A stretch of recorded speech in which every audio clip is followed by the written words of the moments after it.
Hello ವಿದ್ಯಾರ್ಥಿಗಳೇ, ಕರ್ನಾಟಕ ಪರೀಕ್ಷಾ ಪ್ರಾಧಿಕಾರದ ಕಡೆಯಿಂದ ನೀವೀಗ KCETಗೆ ಅಪ್ಲಿಕೇಶನ್ ಫಾರ್ಮ್ನ ಅಪ್ಲೈ ಮಾಡ್ತಾ ಇದ್ದೀರಾ.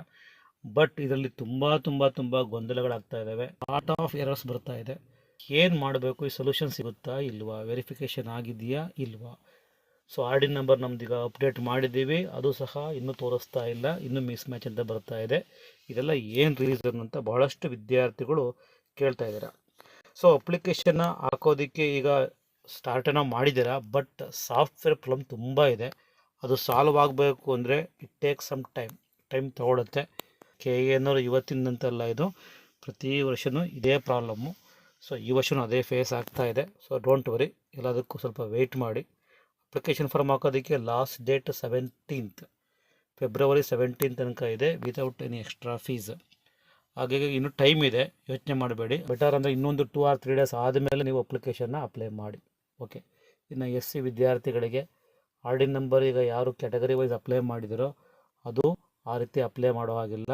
ಅದರಲ್ಲಿ ಒಳ ಮೀಸಲಾತಿ ಏನು ಬಂದಿದೆಯೋ ಆ ಒಳ ಮೀಸಲಾತಿ ಇರೋ ಹೊಸ RD ನಂಬರ್ನ ನೀವು ತಗೋಬೇಕು. ಹೊಸದಾಗಿ ನೀವು ಕ್ಯಾಸ್ಟ್ ಸರ್ಟಿಫಿಕೇಟ್ನ ಮಾಡಿಸ್ಕೊಂಬರ್ಬೇಕು. ಅದಕ್ಕೆ RD ನಂಬರ್ ಬರುತ್ತೆ. RD ನಂಬರ್ನ ನೀವು ಎಂಟ್ರಿ ಮಾಡಬೇಕಾಗುತ್ತೆ. ಎಂಟ್ರಿ ಮಾಡಿದರೆ ಆದರೂ ಸಹ ಮಿಸ್ ಮ್ಯಾಚ್ ಅಂತ ತೋರಿಸ್ತಾ ಇದೆ. ಸಾಫ್ಟ್ವೇರ್ ಪ್ರಾಬ್ಲಮ್ಮು ಇದೆ ಮತ್ತು ಸಾಫ್ಟ್ವೇರ್ ಬ್ಯುಸಿ ಬರ್ತಾ ಇದೆ. ಹಾಗಾಗಿ ವೆಯ್ಟ್ ಮಾಡಬೇಕು. ಇದು ಏನೂ ಮಾಡೋಕ್ಕಾಗಲ್ಲ. ಇದು KA ಕತೆ. ಸೊ ಭಾಳಷ್ಟು ವಿದ್ಯಾರ್ಥಿಗಳು ಕೇಳ್ತಾ ಇದ್ದೀರಾ KE ಅಪ್ಲಿಕೇಶನ್ ಅಪ್ಲೈ ಮಾಡೋದಕ್ಕೆ ಲಾಸ್ಟ್ ಡೇಟ್ ಯಾವತ್ತು ಅಂತ. ಅದು ನಿಮಗೆಲ್ಲ ಗೊತ್ತೇ ಇದೆ, ಫೆಬ್ರವರಿ 17th. ಮಿಸ್ಟೇಕ್ ಆಗಿದೆ.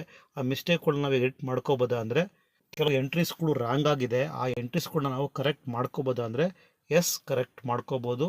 ಯಾವುದೇ ರೀತಿ ಎಕ್ಸ್ಟ್ರಾ ಫೀಸನ್ನು ಪೇ ಮಾಡೋ ನೆಸಿಟಿ ಇಲ್ಲ.